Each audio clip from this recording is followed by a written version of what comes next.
one of the best ways to cook rice.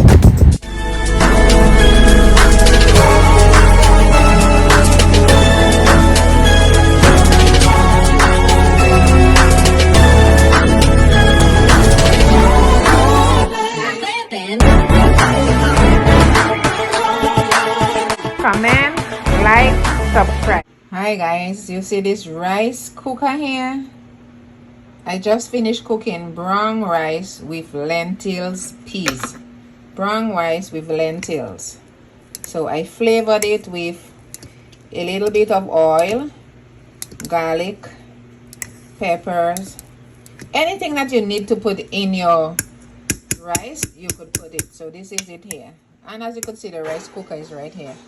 I never really liked rice cookers before because I figured I can just cook my rice on the stove, but this is such a great addition to the kitchen.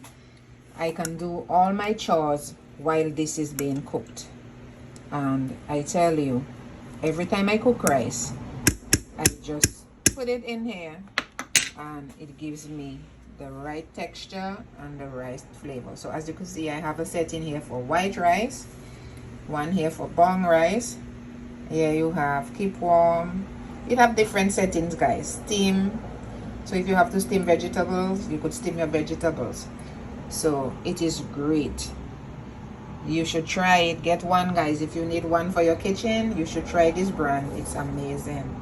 You get smaller sizes and larger ones. I think this one is like a 6 cup. So you have different sizes. I love it. Thanks for watching. Please subscribe.